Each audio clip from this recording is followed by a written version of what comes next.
अस्सलाम वालेकुम गाइज़। आज की वीडियो में हम न्यू क्रिटिसिज्म की थ्योरी को स्टडी करेंगे जो एमर्ज हुई थी अर्ली 20th सेंचुरी में, और ये रिएक्शन था उन तमाम बायोग्राफिकल और हिस्टोरिकल मेथड्स को जिनको यूज़ करते हुए लिटरेचर को रीड किया जाता था। ये थ्योरी कहती थी कि टेक्स्ट जो है वो इटसेल्फ ओनली थिंग है जिससे हम उस टेक्स्ट को समझ सकते हैं, और हमें उसी चीज़ पे अपना सारा फोकस भी रखना है। हमने ये नहीं देखना कि ऑथर कौन था, टाइम पीरियड क्या चल रहा था, या फिर उसको टेक्स्ट को पढ़ने के बाद रीडर्स के इमोशन क्या हो गए हैं। इस थ्योरी का सारा मेन फोकस जो था वो टेक्स्ट के ऊपर ही था कि टेक्स्ट जो है वो खुद एक सेल्फ कंटेन्ड ऑब्जेक्ट है।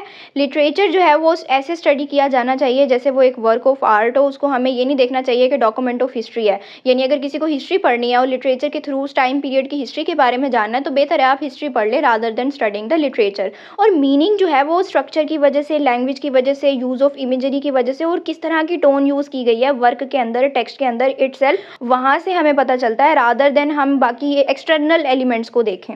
इस थ्योरी के कुछ की कॉन्सेप्ट्स भी हैं जिनमें सबसे पहले क्लोज रीडिंग है कि आपको टेक्स्ट को डीपली रीड करना है, डिटेल्ड एनालिसिस करना है वर्ड्स का, वर्ड्स को कैटेगराइज करना है, इमेजेस को देखना है, पैटर्न को देखना है कि क्या फ्लो उस स्टोरी में किस तरह से यूज़ हो रहा है वर्ड का। Unity of meaning means that कि जो आपके टेक्स्ट के सारे पार्ट्स हैं वो किस तरह से आपस में कोहेसिव हैं, वो जुड़े हुए हैं, और वो कैसे एक दूसरे का मीनिंग जो है वो आगे एक दूसरे के साथ कंट्रीब्यूट कर रहे हैं। सिमिलरली आयरनी और पैराडॉक्स का भी यूज़ होता है टेक्स्ट के अंदर, यानी लेयर्स ऑफ मीनिंग्स होते हैं जो कि लिटरेचर को काफ़ी कॉम्प्लेक्स भी बनाते हैं। यानी कुछ चीज़ें ऐसी होती हैं जो हमें समटाइम्स समझ नहीं आती। पैराडॉक्स मतलब कॉम्प्लेक्स आइडिया हो गया। आयरनी मीन्स दैट कॉन्ट्रडिक्शन होती है। इंटेंशनल फैलेसी मीन्स दैट कि ऑथर का जो पर्पज़ है या ऑथर की जो इंटेंशन है वो डिफाइन नहीं करती कि टेक्स्ट कैसा है।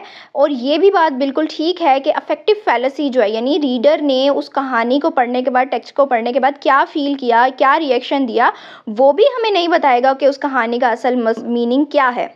फॉर एग्जाम्पल, अगर हम हैमलेट को स्टडी करें और उसके ऊपर न्यू क्रिटिसिज्म की थ्योरी अप्लाई करें तो हम ये फोकस नहीं करेंगे इन चीज़ों के ऊपर कि शेक्सपियर की लाइफ क्या थी, उनकी बायोग्राफी क्या थी, एलिजाबेथन टाइम पीरियड या उस सोसाइटी में क्या चीज़ें चल रही थी, क्या चीज़ें फेमस थी, कौन सी थीम्स पे बात होती थी।